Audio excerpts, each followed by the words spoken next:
Então, qual que é o problema que está acontecendo aqui? Quando a gente estava nesse estado 3-3 que eu tinha mencionado, o que o agente fez? Ele executou ação esquerda, né? Porque de acordo com os valores que ele tinha aqui, ele achava que esquerda era a melhor coisa. A gente olhando para o problema, faz sentido ele executar ação esquerda? Não, né? A melhor ação aqui é direita.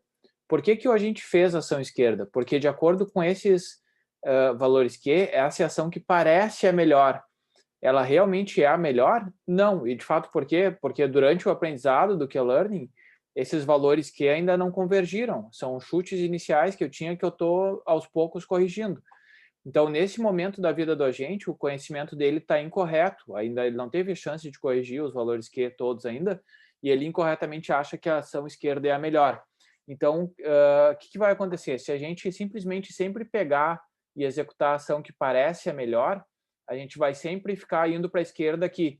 E a gente nunca vai ter a oportunidade de eventualmente tentar uma ação que talvez não pareça melhor, tipo a ir para a direita, que é 3.2, é a segunda melhor, para descobrir que de fato essa aqui é melhor do que ir para a esquerda.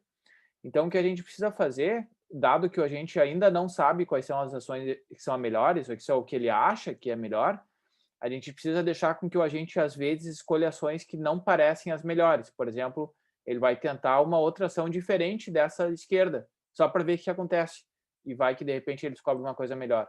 Tá? Então, nem sempre a gente vai executar a ação que parece a melhor. Como é que a gente vai escolher a ação? Então, a gente vai usar o que se chama algoritmos de exploração.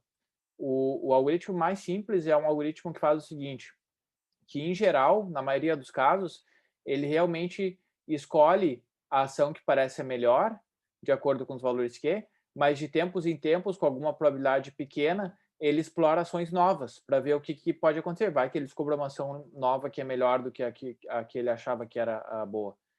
Então, por exemplo, digamos que a gente tenha lá no estado S, a gente pode executar 4 ações, a 1, a 2, a 3, a 4.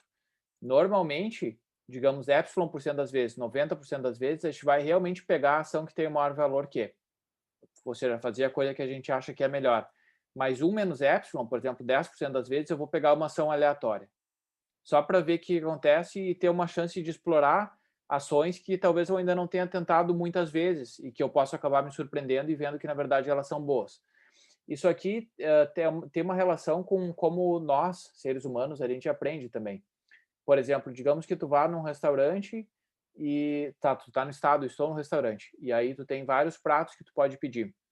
Então, digamos que é a primeira vez que tu vai no restaurante. Bom, tu vai pedir um prato ali que parece bom. Aí tu viu, bom, esse prato aqui é meia boca. Na próxima vez que tu for no restaurante, tu vai pedir o mesmo prato? Não, tu pode explorar e tentar um prato diferente, que pode ser melhor ou pode ser pior que o que tu já tinha tentado antes. Digamos que o segundo que tu experimentou seja melhor do que o primeiro. Significa que sempre para o resto da tua vida, sempre que tu for no restaurante, tu vai sempre pedir esse segundo? Não, porque pode ser, bom, eu posso pedir um novo, ou eu posso pensar, peraí, deixa eu pedir o primeiro, aquele primeiro de novo, porque eu achei que era bom, e o dia que eu pedi não estava muito bom, mas de repente deixa eu pedir de novo para ver, porque pode ter sido que aquele dia eu tenha dado azar, ou a pessoa que estava cozinhando não estava de bom humor, sei lá. Então, esse processo de exploração ele é essencial que tu tente várias ações diferentes e tente ela várias vezes para tu ir coletando informação suficiente para realmente ver quais são as melhores, tá? Então, um processo de exploração é esse que eu acabei de descrever, que Y% das vezes a gente pega e a ação que é a melhor, e 1 menos Y% das vezes a gente pega uma ação aleatória. Como que a gente vai fazer alguns detalhes agora falando sobre esses valores epsilon? Como é que a gente escolhe o valor de epsilon aqui? O que acontece caso o epsilon seja 100%? Caso o epsilon seja 100%, eu sempre pego a ação que parece melhor e nunca exploro. Aí o algoritmo não funciona, tá? Existe uma... Quando eu mencionei ali que o Q-Learning converge e acha os valores corretos, é sob essa suposição que eu exploro de vez em quando. Eu tenho que, de vez em quando, testar coisas diferentes para eu ter, pelo menos, a possibilidade de testar todas as ações algumas vezes, cada uma das ações várias vezes. Se o epsilon for 100% das vezes, se for 100%, eu sempre pego a que parece a melhor, e aí eu vou nascer com esse meu viés de que é uma ação específica, que nem aqui a ação esquerda era a melhor de todas, e eu sempre vou pegar a esquerda e nunca vou descobrir que outra pode ser melhor. O que acontece se o epsilon for 0%? Se for zero, significa que aqui o menos zero é 1, né? 100% das vezes eu vou escolher ações aleatórias. Ou seja, o agente vai estar efetivamente navegando ali naquele ambiente dele, corrigindo os valores Q, ou seja, realmente aprendendo quais ações parecem ser as melhores, mas na hora de escolher a ação, ele sempre vai fazer uma coisa aleatória. Ele ignora completamente o conhecimento que ele tem da função Q e sempre age de forma aleatória. Então, claramente, o melhor caso não é nenhum desses dois extremos. A gente não quer sempre pegar apenas o que parece melhor, a gente quer explorar, mas a gente não quer explorar o tempo inteiro. Então, como é que a gente escolhe esse valor de epsilon?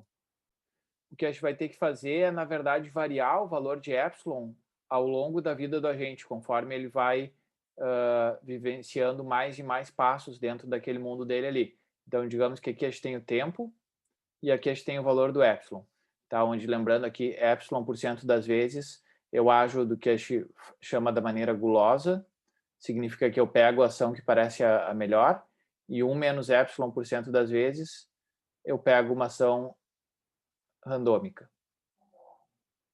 Então, no início da vida do agente, vocês acham que o epsilon tem que ser maior ou menor? Eu tenho que explorar mais ou menos?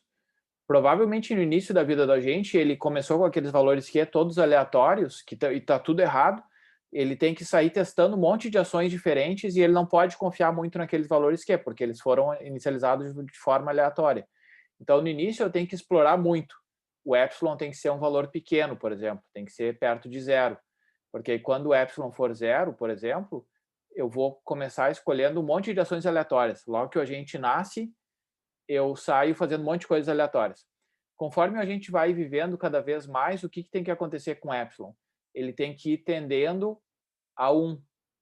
Porque o que acontece quando ele se aproxima de 1.0, significa que o agente, conforme ele vive cada vez mais tempo, ele cada vez mais faz ações que parecem ser as melhores, porque de fato ele já tentou essas ações tantas vezes que provavelmente as que ele acha que são as melhores realmente são as melhores. Então ele começa, aqui é 1.0, né? Vou deixar claro. Meu Deus, que coisa mais forte. 1.0. Então no início ele começa explorando, no início da vida do agente, ele explora bastante a fim de aprender.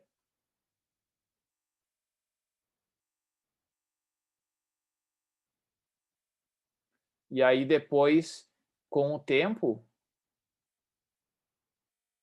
eu exploro menos, a fim de aproveitar o conhecimento que eu obtive, tá? Então esse epsilon ele tem que ser modificado com o tempo. O que acontece se vocês fizerem o epsilon ser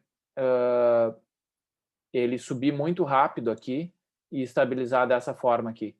Bom, o que isso aqui significa é que o agente, no início, ele vai explorar um monte loucamente, aí depois, digamos que isso aqui é, sei lá, depois 2 anos de vida do bebê. Quando chegou 2 anos de vida, ele vai basicamente parar de explorar e sempre fazer o que parece melhor. Então, é tipo, o bebê viveu 2 anos, tentou ali alguns tipos de comida e disse, tá, já tenho 2 anos de idade, já tentei todas as comidas possíveis, vou comer papinha pro resto da vida porque é o melhor que eu já experimentei até aqui. Não, né? Então, aqui, ele está parando de explorar prematuramente. Ele está confiando que nesse tempo aqui, que foi muito pequeno, ele já conseguiu coletar aprender tudo que era necessário. Provavelmente não é verdade. O que acontece se eu pegar e esse epsilon for mudando muito, pouquinho assim? Bom, o que vai acontecer é que vai chegar lá quando a gente já tem, sei lá, 80 anos de idade, a taxa de exploração dele ainda vai ser, digamos, 50%. Ou seja, ele já vai ter 80 anos de idade, mas ele vai estar ainda do tipo, não sei, não tentei ainda muitas coisas, vou continuar explorando novos pratos aqui, e aí nunca acaba realmente aproveitando o conhecimento que ele obteve ao longo desses 80 anos. Então, como a gente altera essa taxa de exploração ao longo do tempo é uma coisa que é bastante importante nesses algoritmos de aprendizado por reforço. Só para comentar uma anedota, assim, existe uma pesquisa que foi feita pelo Spotify para estudar o seguinte: se queria estudar pessoas de uma determinada idade, que tipo de, por exemplo, uma pessoa que tem 35 anos, que tipo de música essa pessoa normalmente ouve no Spotify? Em média, tá? Obviamente não é todo mundo. Normalmente era o mesmo tipo de música que a pessoa ouvia quando ela tinha, sei lá, perto de 18 anos. Isso valia para quase todas as idades, tá? Se tinha 35, 45, 20. O que isso significa? O que significa é que provavelmente, quando as pessoas são mais jovens, tem, sei lá, menos de 18 anos, tu vai ali, tu conhece um monte de tipo de música, ouve um monte de coisa, mais ou menos que vê o que tu gosta, o que tu não gosta. Aí quando tu chega ali perto dos 18, 20 anos, os teus gostos na música mais ou menos estabilizam e pro resto da vida tu fica ouvindo aquilo. Então, tipo assim, meu gosto convergiu para Nirvana, vou ouvir Nirvana pro resto da vida. Ou se a pessoa é um pouco mais velha, meu gosto convergiu ali quando eu tinha próximo de 18, 20 anos, eu gostava de Beatles, vou ouvir Beatles pro resto da vida. Tá? Isso, claro, falando de uma maneira exagerada. Assim, obviamente as pessoas conhecem bandas novas, música nova, enfim. Tem algumas pessoas que exploram mais, outras exploram menos, mas indica que tem um processo de exploração mesmo, aparentemente. Onde normalmente aqui as pessoas vão lá até perto dos 18 anos, no caso de música, pelo menos, 18, 20 anos. As pessoas ainda estão explorando bastante, e aí quando chega perto de 18 anos aqui, as pessoas param de explorar e meio que tendem a sempre fazer a mesma coisa. Então, essa é a ideia da exploração. Tá? Esse algoritmo que faz isso que eu mencionei é chamado de algoritmo de epsilon guloso, ou em inglês, né, epsilon greedy. Quer dizer que epsilon, por cento das vezes, ele vai fazer o que ele acha que é melhor, e o menos epsilon ele faz uma ação randômica. Tem um problema desse algoritmo que é o seguinte: quando eu decido explorar, eu pego e faço uma ação que é totalmente aleatória. Pensem naquele exemplo que eu estava dando do restaurante antes. Digamos que eu já tentei todos os pratos uma vez. E aí tem um prato que eu acho que é super bom, tem um outro prato que eu acho que é muito bom, mas não é o melhor, é o segundo melhor, e tem um monte de prato que eu acho que é horrível. Aí eu decido explorar. Chego lá no restaurante e digo, vou explorar. Faz sentido eu pegar um prato totalmente aleatório, todos eles com a mesma chance? Eu vou ter a mesma chance de pegar o prato que é o segundo melhor, que eu acho que é muito bom, e um prato que eu provei uma outra vez e que era a pior coisa que eu provei na vida. Faz sentido que a chance seja a mesma para os dois? Não, tá? Então, existe uma alteração desse método de exploração Epsilon Grid, que se chama exploração de Boltzmann, que basicamente o que tu vai fazer é escolher ações, não de forma totalmente aleatória quando está explorando, mas de forma proporcional ao valor Q daquelas ações. Então, se tem uma ação que eu acho que é muito, muito boa, eu vou ter uma chance maior de escolher ela quando eu decido explorar. Aí, se tem uma ação que é meia boca, eu vou ter uma chance ainda maior que zero, mas não tão grande de pegar ela. E se tem uma ação que eu acho que é horrível, eu ainda vou ter uma chance de pegar ela, mas vai ser uma chance bem pequena. Então, essa é a ideia da exploração de Boltzmann. E o que a exploração de Boltzmann faz é calcular a probabilidade de eu executar cada ação de acordo com essa fórmula aqui, que compara o valor Q de uma determinada ação, que eu estou querendo saber qual a probabilidade de eu executar ela, de eu explorar ela, comparado com o valor Q das outras. Ignorem esses T's aqui, depois eu vou explicar isso. Mas, basicamente, se eu quero saber a ação AJ, tá? Ação A1, por exemplo, como é que eu calculo a probabilidade de eu executar a ação A1? Vai ser exponencial do valor Q da ação A1 no numerador, e no denominador, digamos que eu tenho ação A1, A2, A3. Vai ser exponencial do valor Q da ação A1 mais exponencial do valor Q da ação A2, mais exponencial do valor Q da ação A3. Essa é a ideia, tá? Então, essa aqui é a formulazinha. E aí vocês obtêm como resultado disso aqui um valor que é uma probabilidade, que é a probabilidade de eu executar a ação A1, ou poderia ser a ação A2, aqui, ou A3, enfim, qualquer uma delas, né? Então, isso aqui é a probabilidade de eu escolher a ação AJ. Eu já vou mostrar como é que a gente implementa isso aqui e mostrar como é que isso funciona na prática. Esse valor de temperatura, para quem fez a disciplina de A, ele é semelhante à temperatura do algoritmo de hill climbing. Quando ele é muito grande, se vocês setam esse parâmetro T para ser um número enorme, a probabilidade de eu escolher todas as ações vai ser mais ou menos a mesma. Mesmo que uma delas tenha valor que é muito acima do outro, das demais, se o T é grande o suficiente, eu vou pegar todas elas, digamos que eu tenha 3 ações, cada uma delas com 33% de chance. Então, um T bastante grande faz com que eu explore bastante. Eu mais ou menos ignoro os valores Q e escolho todo dentre as ações de forma totalmente randômica. Quando o valor de T vai diminuindo, a temperatura vai diminuindo, a probabilidade de eu pegar a ação que tem maior valor Q fica cada vez maior. Então, é como se eu tivesse cada vez menos disposto a explorar. E eu vou mostrar isso no código. Deixa eu mostrar, então, como é que a gente implementa isso aqui, só para vocês verem que não é nada do outro mundo e para vocês verem o efeito desse parâmetro de temperatura. Então, nesse exemplo, o que eu tenho é o seguinte, eu tenho aqui o valor Q de 3 ações. Tá? Digamos, eu tenho o valor Q da ação A0 é menos 1, o valor Q, isso num determinado estado, tá? Da ação A1 é 2,5 e o valor Q da ação A2 é 10. E aqui eu setei o valor da temperatura para 2. Como é que eu implemento a exploração de Boltzmann? O que eu vou fazer é passar para essa função aqui os valores Q das diferentes ações naquele estado, e eu vou passar o parâmetro de temperatura e eu vou dizer assim, a ação I, onde I aqui pode ser 0, 1 ou 2, tá? I é o índice da ação que eu quero calcular. Então, I pode ser 0, 1 ou 2. Como é que a gente calcula isso? Bom, pela fórmula lá da exploração de Boltzmann, a gente tem que primeiro calcular o numerador, que vai ser a exponencial do valor Q da ação I, que é a que eu estou querendo saber a probabilidade, dividido por T. E o denominador vai ser a exponencial do valor Q da ação 0, dividido por T, mais o valor a exponencial do valor Q da ação 1, tá? Isso aqui para todas as ações, e para a ação 2, dividido por T. E aí eu vou retornar o numerador dividido pelo denominador. O que esse código aqui vai mostrar agora é qual a probabilidade de eu executar a ação A1, que parece ser bem ruim, parece ser a pior, qual a probabilidade de eu executar a ação A2, que parece ser a mediana, e qual a probabilidade de eu executar, aliás, desculpa, a 0, que é a pior de todas, a 1, que é a mediana, e a 2, que parece ser a melhor. Vamos rodar aqui e ver quais são as probabilidades que ele me diz.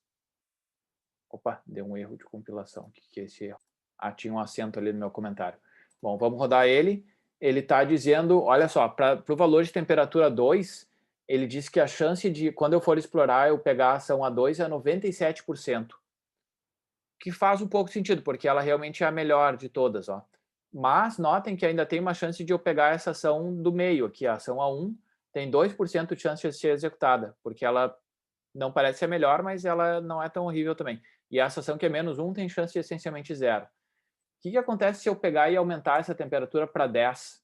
Como eu falei, quando vocês aumentam a temperatura, ele tende a explorar mais, ou seja, ele vai não levar tanto em consideração esses valores Q, mas ele vai tender ainda a dar preferência para ações que têm um valor Q maior, mas não vai ser tão violentamente quanto ele está fazendo aqui. Vamos ver se eu rodo com temperatura 10. Ó, ele continua preferindo a ação que tem maior valor Q, que é essa aqui. Ele vai rodar ela 55% das vezes.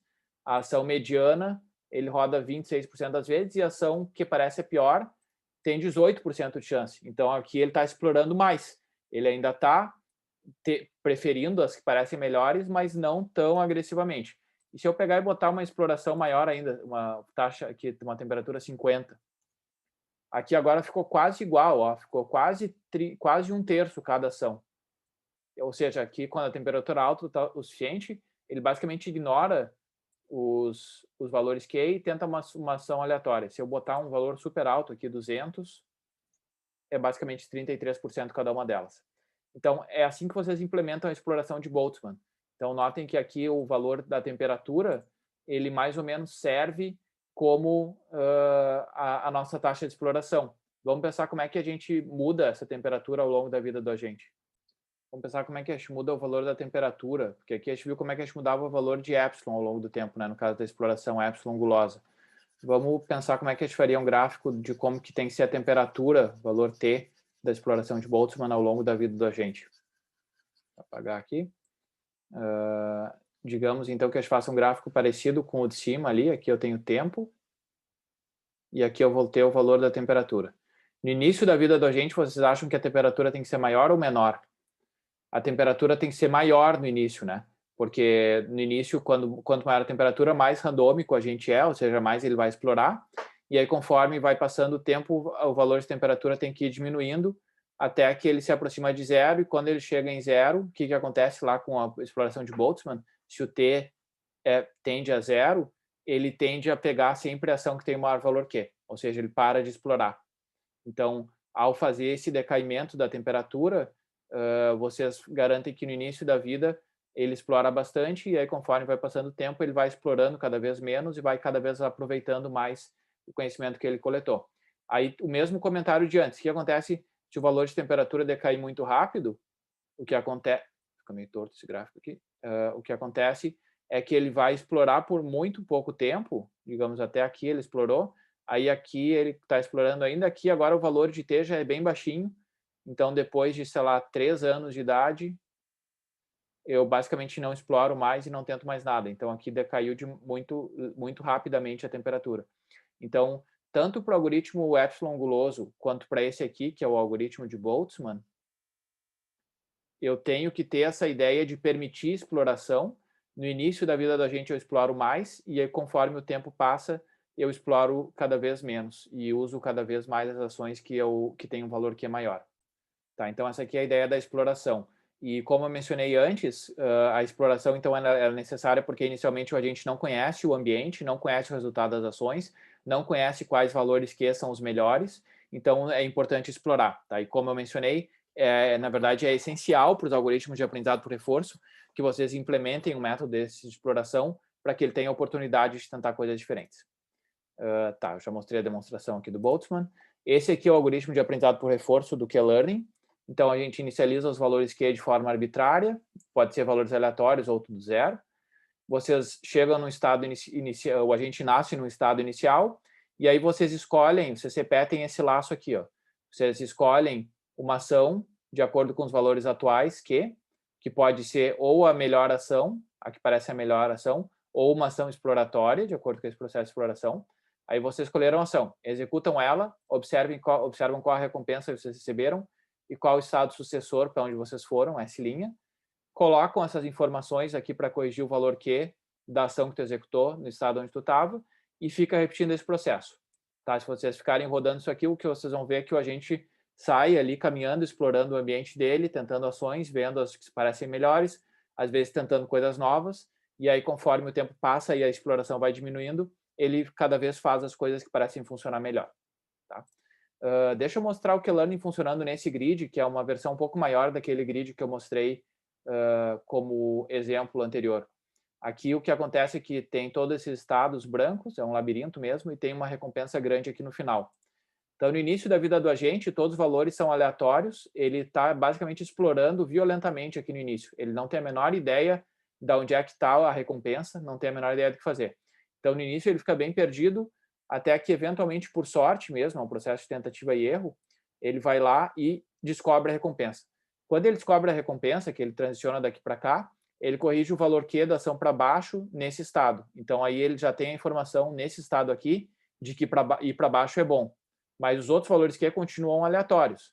Aí o que vai acontecer é que ele vai, de novo, por uma chance, processo aleatório, ele transiciona desse estado para esse. Agora ele conseguiu corrigir o valor Q de ir para baixo nesse estado e ele sabe que é bom também. E aí essa informação aqui vai se propagando para trás de forma que é quase como se estivesse indicando o caminho para a gente da onde que está a recompensa. Aqui ele ainda está explorando porque esses valores Q não foram corrigidos, mas quanto mais tempo passa na vida da gente, mais rápido essa informação de onde está a recompensa é propagada, e aí mais rapidamente ele sabe qual ação escolher em cada uma desses outros estados anteriores. Vocês poderiam pensar, tá, mas espera aí, se eu só tenho que descobrir como é que eu chego aqui, por que eu não rodo um algoritmo de menor caminho, tipo a estrela ou busca em largura? E o motivo é que, lembrem, quando vocês rodam esses algoritmos, vocês sabem o grafo, vocês dão como entrada para o algoritmo o grafo, o mapa inteiro do ambiente. Então, é como se o agente já conhecesse todo o ambiente e soubesse tudo. E aqui no aprendizado por reforço, o agente nasce como se fosse um bebê, totalmente sem nenhuma noção de onde e quais estados se conectam com quais, aonde está a recompensa, não sabe nada. Por isso que é importante esse processo de exploração.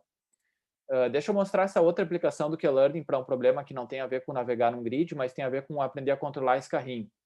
Então, aqui, o estado, ele é definido, deixa eu dar pausa aqui, o estado aqui, ele é um vetor que contém números indicando a distância do obstáculo nessa direção para a esquerda, um pouco mais para o meio, bem na frente do carro. Então, o estado que o carro observa a cada momento é basicamente detecção de distância de obstáculos em volta dele. E as ações que a gente pode executar, dependendo do estado, é ou virar para a esquerda ou virar para a direita ou manter a direção atual. E o carro está sempre acelerando, tá? Isso a gente não controla. Então, o que vocês vão ver aqui é que no início, o agente ele vai escolhendo ações mais ou menos aleatórias no início do aprendizado, e aí ele vai colidir frequentemente com obstáculos ou com paredes e ganha uma recompensa negativa, porque ele colidiu. Aí ele vai atualizando o valor Q daqueles estados, dizendo, opa, se eu estou no estado onde tem um obstáculo perto e eu executo a ação ir para frente, eu ganho uma recompensa negativa. Então, na próxima vez, talvez eu não vou tentar ir para frente, eu vou tentar ir para a esquerda. E aí ele vai fazendo isso, aqui ele ainda não aprendeu que ele não pode bater nas paredes, mas aí se você só deixa um algoritmo rodando por tempo suficiente, ele vai cada vez mais sendo capaz, aqui no caso depois de 20 minutos de aprendizado, ele vai aprendendo com base na informação de estado, então que diz aonde é que estão os obstáculos em relação ao carro, ele vai aprendendo a escolher ações, e aí ele fica cada vez melhor. Nota que interessante que a gente não teve que dizer para o agente que ele tinha que desviar de obstáculos, a gente não teve que dizer que os obstáculos estavam girando no sentido anti-horário, aliás, anti-horário, não teve que dizer nada, a gente só disse assim, a gente nasce aí nesse ambiente, sai pegando ações, executando ações, e cada vez que a gente colidia, a gente dava uma punição, e só isso. Só com base nesse feedback a gente conseguiu aprender a como dirigir de forma indefinida, aqui, indeterminada, fica dirigindo para sempre, e não bate nunca. Tá? Outro exemplo, tem esse jogo aqui, que é um jogo antigo de videogame, tá? De Atari, chama Breakout, se eu não me engano. Aqui o objetivo do agente é rebater essa bolinha de ping-pong e conseguir quebrar os blocos que estão lá em cima. E o estado diz aonde que está a bolinha e a direção onde ela está vindo, diz a posição X aqui da minha raquete e diz onde é que ainda tem quadradinhos em aberto lá em cima. E as ações aí para a esquerda ou para cima. Eu ganho uma recompensa quando eu consigo quebrar os quadradinhos lá de cima. Se eu levo um gol aqui, eu ganho uma recompensa negativa. Então, aqui no início, o agente não sabe direito o que fazer. Aqui até ele já aprendeu, mas de vez em quando ele ainda leva gol. Ele não sabe direito como agir, está explorando. Aí ele vai melhorando. Opa, descobri que se eu fizer tal ação aqui, eu consigo quebrar umas peças lá em cima e ganhar recompensa. Depois de 200 episódios, 200 partidas, digamos, ele já está bem melhor. Ó, já aprendeu como jogar um pouco melhor. E aí começa a acontecer uma coisa interessante, ó, 400 partidas, ele já está bem melhor, mas aí agora vai acontecer uma coisa interessante que o agente vai se dar conta de um truque que ele pode usar durante o processo de aprendizado, ele se dá conta desse truque que permite com que ele ganhe muita recompensa de forma mais ou menos fácil. Ele descobre que ele pode cavar um túnel no lado esquerdo da tela, e aí depois que ele cava esse túnel, basta ele conseguir jogar a bolinha lá para cima de novo, e a bolinha fica rebatendo e picando lá, e ele fica ganhando recompensa, recompensa, recompensa, direto, sem ter que fazer nada. Então, ele acabou aprendendo um truquezinho, digamos. E notem de novo, a gente teve que dar alguma dica para a gente, que era para cavar esse túnel. A gente não fez nada disso. A gente simplesmente disse, o estado é a observação da gente aqui do que ele está vendo na tela, né? A posição da raquete, a posição da bolinha. E quando ele conseguia quebrar pedrinhas, a gente dava recompensa positiva. Se ele levava um gol, a gente dava uma recompensa negativa. E só com base nesse feedback super simples, ele conseguiu aprender essa estratégia bem complicada de jogar. E o último exemplo que eu queria dar é esse aqui. Esse aqui é um jogo, o Q-Learning aplicado para um robô de verdade, tá? Parece o Alien, por alguma razão. Nesse jogo de hockey de mesa, que eles chamam, fica saindo ar debaixo dessa mesa e tu tem que jogar, jogar a bolinha e marcar um gol, né? E não pode levar gol. Então, isso aqui é o tipo de comportamento que o Q-Learning aprende nesse robô. Claro, tem um processo de engenharia grande para fazer o Q-Learning funcionar, mas, enfim, ele aprende coisas desse tipo. O que é o estado aqui? Isso aqui é o que o robô percebe. Ó. Então, o estado do robô, com base no qual ele escolhe a ação, é a coordenada XY das suas mãos, a coordenada XY das mãos do oponente e a posição e velocidade atual da bolinha. Com base nessas informações, ele escolhe a ação e aí tem essas recompensas, né? Se ele marca um gol, ele ganha uma recompensa, se ele leva um gol, ele perde uma recompensa e ele aprende a jogar esse jogo, tá? Então, isso aqui é uma introdução ao aprendizado por reforço. Notem que a característica importante aqui é que em nenhum momento a gente assume que o agente sabe um modelo do mundo, a gente não tem que saber aquelas probabilidades de transição, e o agente só por tentativa e erro vai explorando o mundo, tentando ações e eventualmente aprende como agir para ganhar o jogo ou para dirigir o carro e assim por diante. Tá? Então, esse é o algoritmo Q-Learning.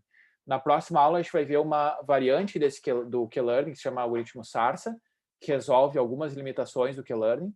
E aí depois a gente vai falar de algoritmos ainda mais sofisticados que conseguem aprender de forma mais rápida ainda. Tá? Então, se alguém tiver alguma dúvida sobre essa parte introdutória aqui de aprendizado por reforço, que é iteração de valor, né, que é o que a gente viu no início da aula, e o algoritmo Q-Learning, mandem mensagem por e-mail ou lá no Moodle, senão a gente continua na próxima aula.